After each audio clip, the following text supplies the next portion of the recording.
This is amazing. I did not know that. I knew I was doing well, but I did not know that. And I've been a member for a long time, and my boys are members, and they're much better shooters than I am. I'll tell you, they know more about guns than any. I don't know, there might be 2 or 3 people in this room, but believe it or not, not many. So to get the endorsement, believe me, is a fantastic honor. And I just said to Wayne and I just said to Chris, I will not let you down. Remember that. I will not let you down. And, you know, I wrote a few remarks and I'm going to actually read them because we go into a little detail, but I will tell you that Hillary Clinton, and you know I call her Crooked Hillary because all you have to do is read any newspaper you want. But Hillary Clinton wants to abolish the Second Amendment. Just remember that. We're not talking about change it. She wants to abolish the Second Amendment. So we're not going to let that happen. I can tell you that right now. We're going to preserve it. We're going to cherish it. We're going to take care of it. Okay? You know, they keep chipping away. They talk about the magazines. They talk about the bullets. We're going to take care of it. You know, a couple of things before I give you some more detailed remarks. I feel really happy with what's going on. You know, the Fox poll came out 3 days ago, and in the Fox poll, I'm leading Hillary 41-44. 44. And last night, Rasmussen, which is a highly respected poll, came out. Trump 42, Crooked Hillary Clinton 37. So we're doing well.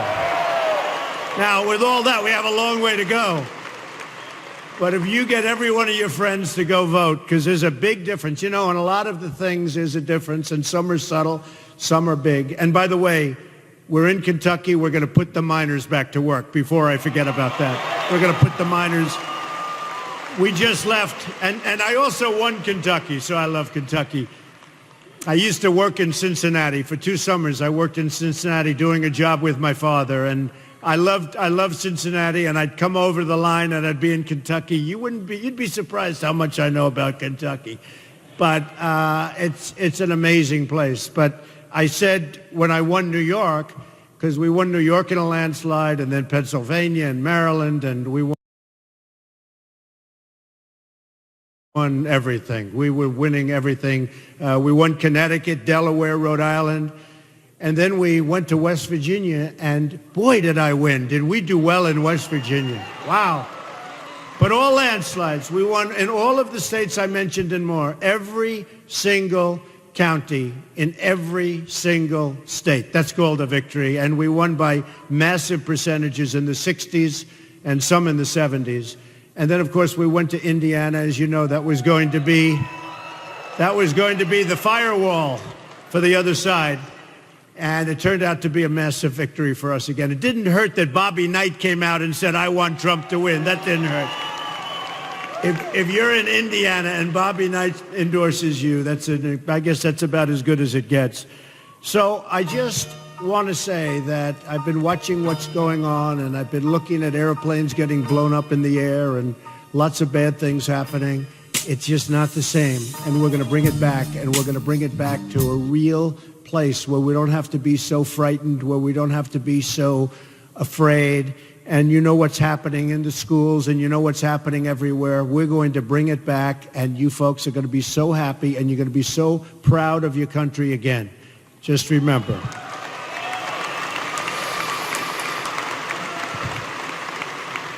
Bernie Sanders, who I'm sure you all love, he did say one thing that was very interesting. He said that Hillary Clinton is unqualified to be the president of the United States.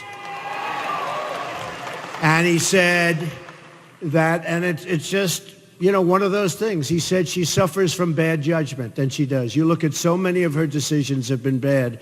So I think we're going to do really, really well, and I look forward to it. I actually look very forward to the debates. I've loved the debates. I don't know. I never debated before, and all of a sudden I have all these debates. And that was a big question mark in my mind. I mean, how will I do in debates? I'm debating people that were on their national debating teams and all of these top debaters, but they never had people interrupting them every other word they'd say. You're a liar, and they're trying to speak and they can't speak. You would have done the same. I know a lot of the audience. You would have done the same. So I just want to give this, and I want to really, it's so important to me. I wrote it down. And again, my sons have been members of the NRA for many, many years, and they're incredible. They have so many rifles and so many guns. Sometimes even I get a little bit concerned. I said, that's a lot.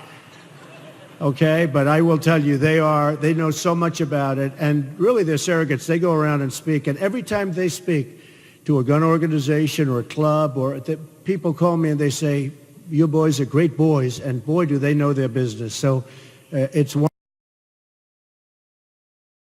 of those things, and that's the way we want it. And, you know, I mention so often we talk about Paris or we talk about San Bernardino, and nobody had guns. You know, Paris is probably in the world the toughest place to have a gun, the toughest. France generally, but Paris in particular.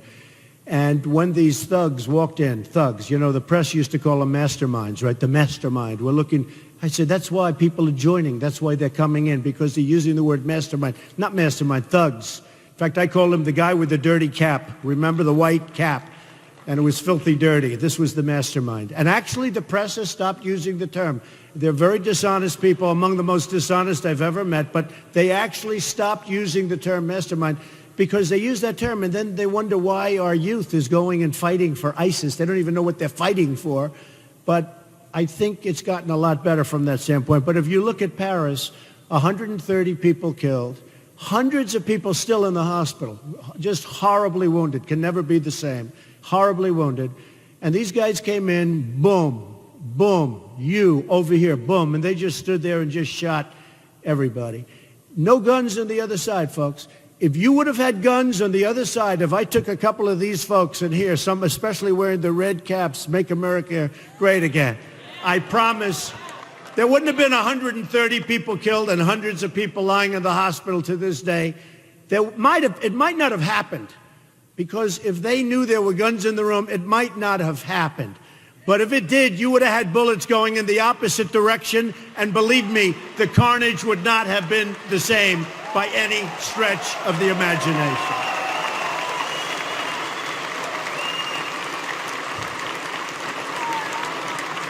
And I tell the same story on San Bernardino. Here's two people. I guess she radicalized him. Who knows? Who knows? It's a mess. We're in a mess, folks, a mess. Radical Islamic terrorism. We have a president, doesn't mention the words, doesn't want to talk about it. And if you don't want to talk about it, you're never going to solve a very big problem. And we're talking a worldwide problem. We're not talking here. We're not talking Kentucky. We're talking all over the world. This is a problem. And we have a president doesn't want to mention the name. You have San Bernardino, 14 people. They worked with these two. They worked with them. They gave them a baby shower. They had a baby. The people they worked with gave them a baby shower. They walked in, no guns on the other side. They had the guns, and they killed 14 people, many wounded, many in the hospital to this day, but they wounded many. But they killed 14 of their co-workers, and the co-workers thought they were friends. So there's something going on. Now, I tell you again, same story. If we had guns on the other side, it wouldn't have been that way. I would have, boom. If we had guns on the other side, it wouldn't have been that way. And then you have the gun-free zones. The gun-free zones, that's real. We had a case, you know, about a year and a half ago was the first I really heard of this. And where you had the 5 military people, great people. One was a master marksman, a master with anything he touched having to do with guns, weapons, anything he touched. And they were told, this is on a military base, folks, on a military base. They were told, put your guns away, got to put your guns. These are, you know, soldiers. These are people that are representing us. These are the top of the line. These were 5 great, brave, incredible soldiers. Put your guns away. So their guns are locked up, put in a different area of the place. And this whack job walks in and starts shooting them, killed all 5 of them. Gun-free zones. We're getting rid of gun-free zones, okay? I can tell you. We're getting rid of them.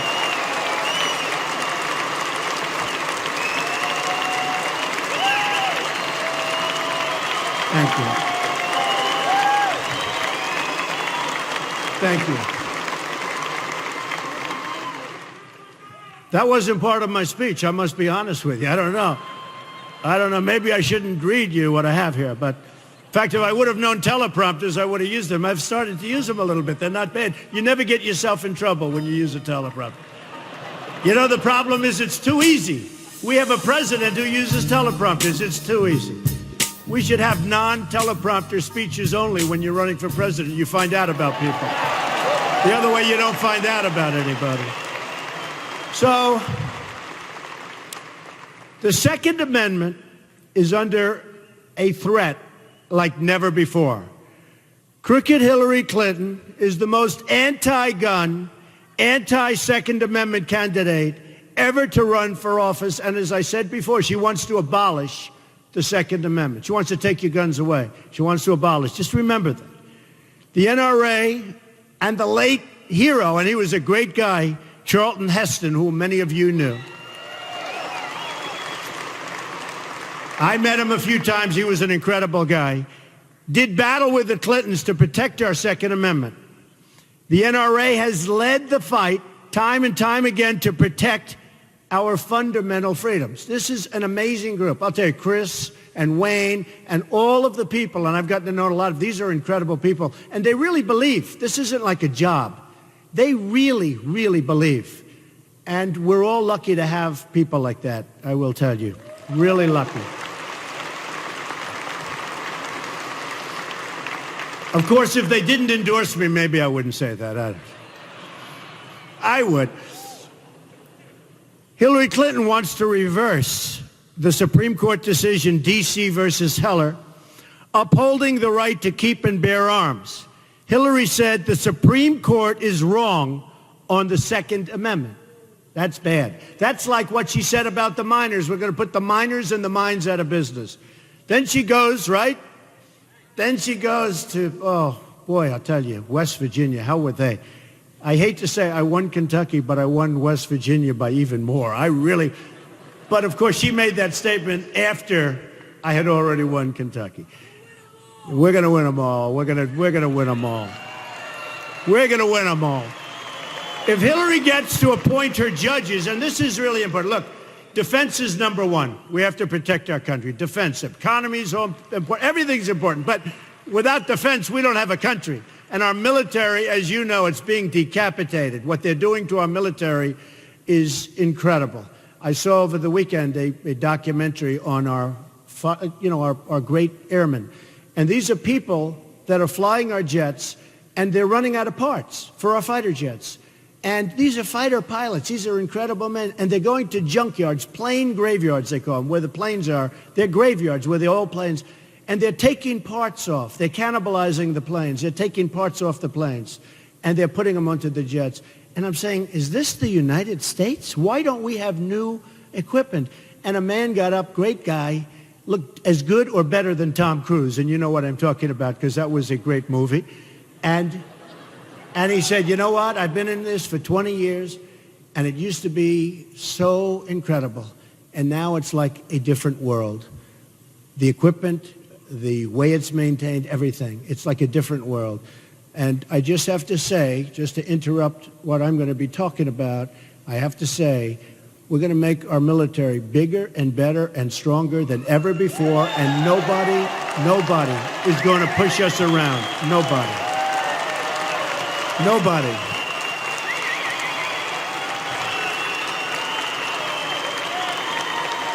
Thank you. And by the way, as part of that, we are going to take care of our great veterans, and I have to tell you, the proper way. All right, thank you, everybody. Thank you. If Hillary gets to appoint her judges, you know, one of the biggest and most important reasons to win this time, it's very unusual. Sometimes you get no judges to appoint. Sometimes you go for years and there's no judges. Probably there'll be a minimum. You have Scalia, who was one of the greats. Well, his position's up. Great. He was great. But you have Scalia, so you have one before you even start, assuming, and I'm sure that Mitch and the guys are going to be able to hold out. I have no doubt about it, because we don't want anybody taking that slot. But you have Scalia, and you'll probably have 3. It could be 4, and it could even be 5 judges. So I think in terms of president, and we're talking about a 4-year period, and of course we intend to be there for 8 years. But we'll make it so good in 4, you'll probably say you don't need to do it any longer, Mr. President. But I can't stress in any stronger fashion, whoever the next president is going to appoint from 3 to 5 judges.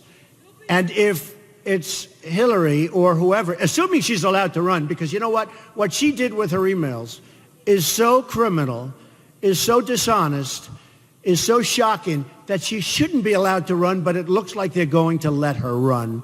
And that's okay with me, because really I do want to run against her. I have to be honest with you.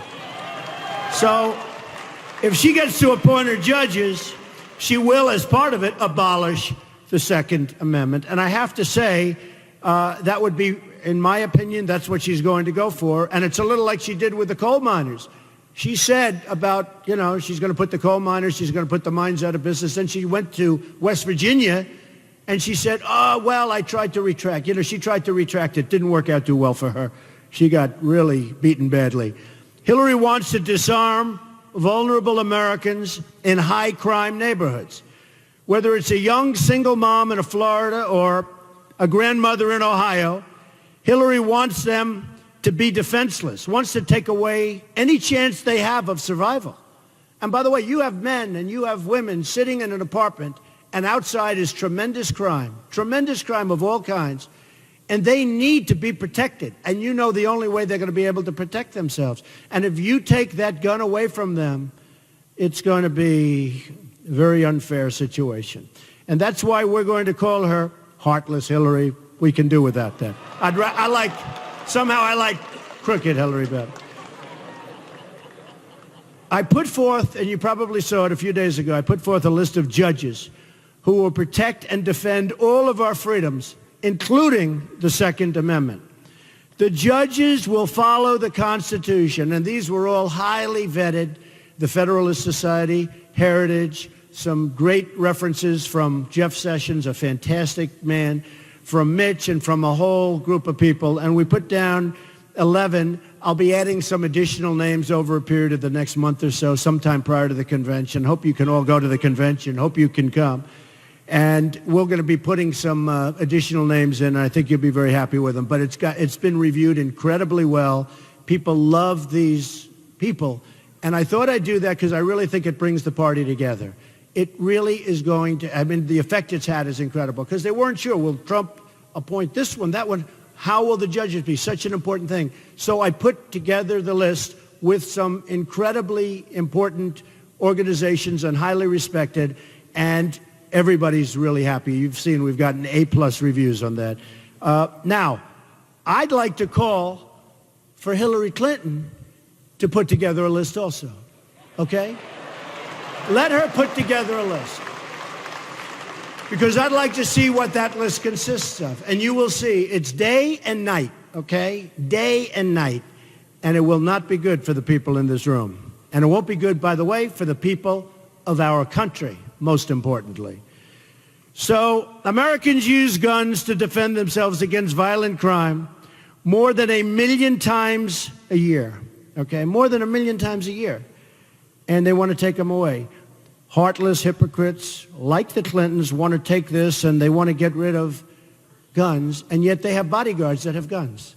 So I think that in addition to calling for them to name judges, we'll also call them and let their bodyguards immediately disarm, okay? No, they should immediately disarm. And let's see how good they do. Let's see how they feel walking around without their guns on their bodyguards. In the meantime, nobody else can have the guns, right? President Obama tried to take the guns from law-abiding Americans, but has reduced prosecutions of violent criminals who use guns. President Obama is even releasing violent criminals from the jails, including drug dealers and those with gun crimes.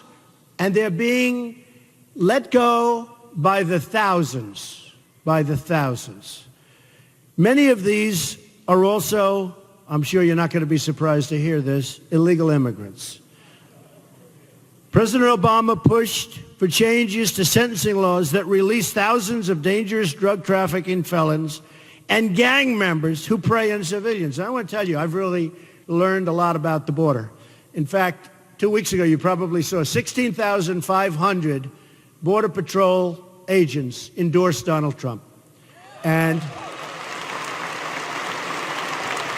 we've gotten great endorsements. To have the endorsement from NRA today and to have the endorsement from the Border Patrol agents. And I was talking to them. These are incredible people that want to do their job. That's why they're endorsing me. They could just sort of, you know, they're told to stand back.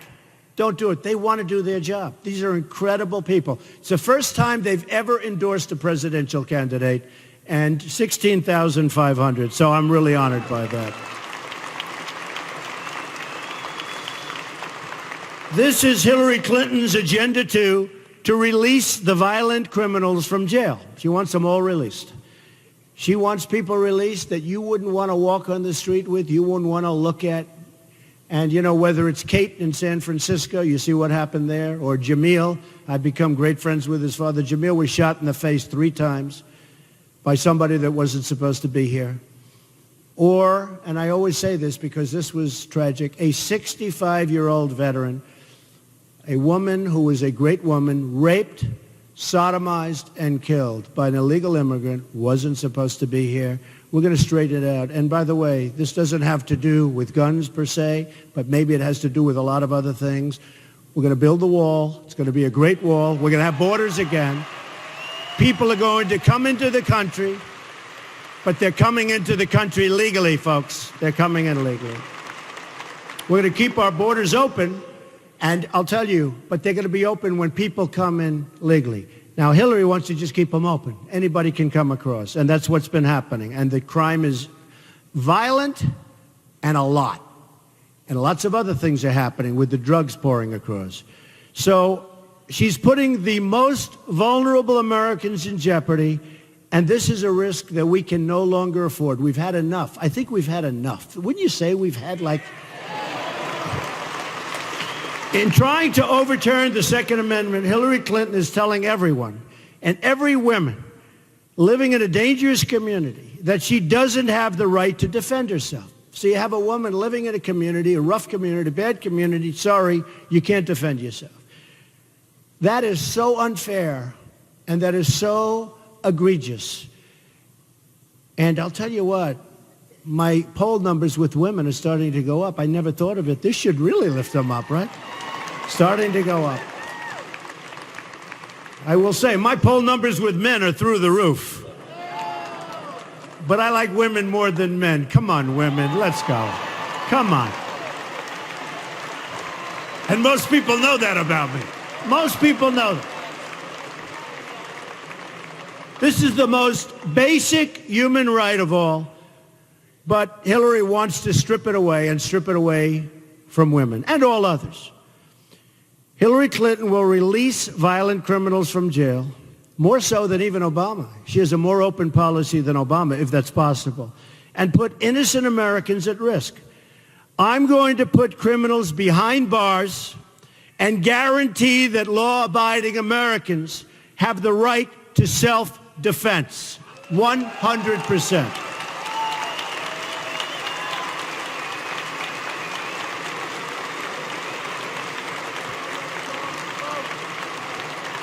Thank you. Thank you. There are 13 million right-to-carry permit holders in the United States. I happen to be one of them. In the past, nobody knows that. Boy, would I surprise somebody if they hit Trump. If I wasn't surrounded by, like, the largest group of Secret Service people, who, by the way, are fantastic people, and our police are fantastic, fantastic people. We have to give a standing ovation to our police. We have to. They are fantastic people.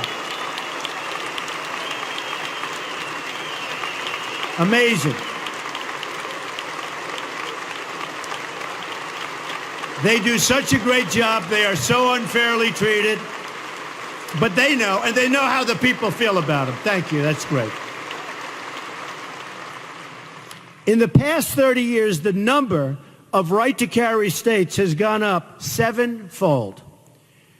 These are among the most law-abiding folks statistically in the entire country. So they have the right to carry. They're among the most, you know, they do statistics on everything, right? Everything. And these are among the most, in fact, they're like at the top of the list. In Florida, for example, they've issued more than 3 million concealed carry permits in the past 30 years. Only 168 have been revoked. That's 0.006%. So very, very few and just no difficulty. Hillary wants to go into the opposite direction. She said that President Obama didn't go far enough when he executed this order, when he signed this order, and he's not going far enough. He's gone so far, he's gone too far, we're going to stop it. And we will unsign lots of different things, including some of those terrible executive orders. Believe me, they're going to be unsigned so fast, they'll be unsigned the first hour that I'm in office, in the first hour that I'm in office.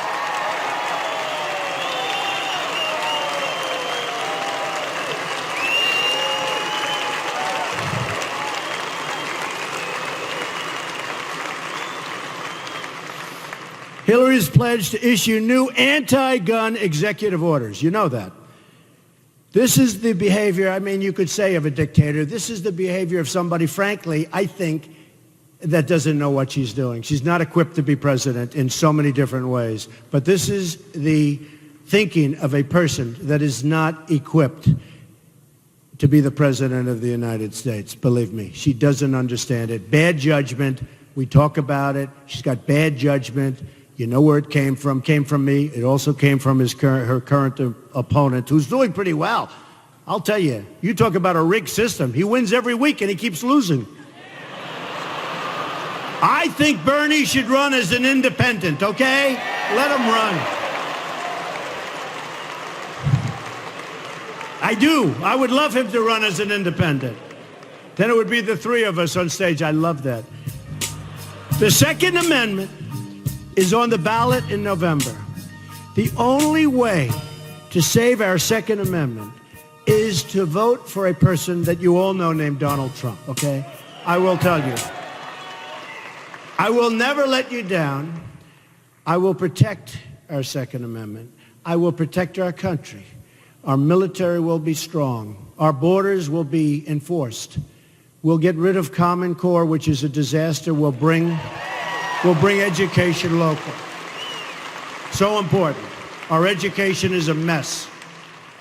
We're going to get rid of Obamacare. We're going to have a great, great plan as a substitute. Obamacare is out of control.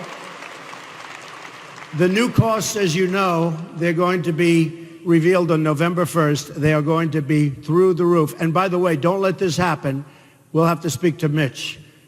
Obama is trying to get it delayed till after the election. The new cost will be revealed on November 1st unless he gets it changed, and we don't want that to happen. They will be so astronomical, and it'll show what a total failure and disaster Obamacare is. We will repeal it, and we will replace it with something great, okay? Believe me.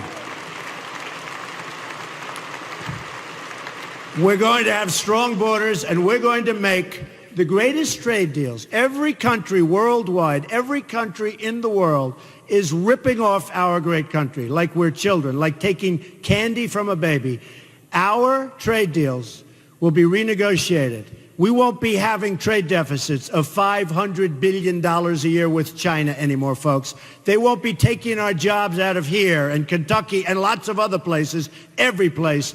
They won't be taking our jobs and bringing them into Mexico, like with Nabisco, where they leave Chicago, moving to Mexico, and so many other countries, companies, Carrier. You take a look at Carrier Air Conditioner, just left Indiana. They're leaving Indiana. They're moving to Mexico. That's not happening with me, because when they make their air conditioners and they sell them across our now very strong border, believe me, they're going to pay a tax, and they're going to say, we're not moving to Mexico anymore. It's so simple. It's so simple. So we're going to have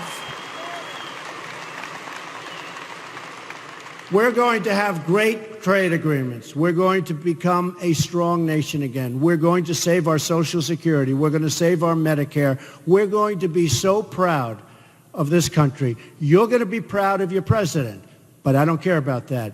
You're going to be proud of your country again. And we're going to start winning again, because we don't win anymore. We never win. We don't win on trade. We don't win with the military. We can't beat ISIS. Believe me, we're going to knock the hell out of ISIS. We have no choice.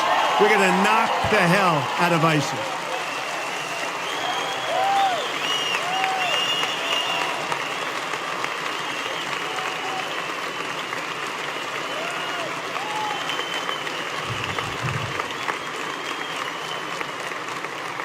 So we are going to start winning again.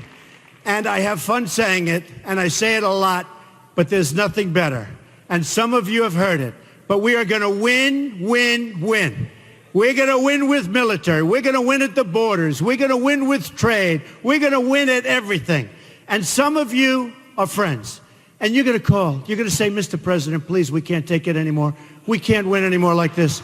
Mr. President, you're driving us crazy. You're winning too much. Please, Mr. President, not so much. And I'm going to say, I'm sorry. We're going to keep winning, because we are going to make America great.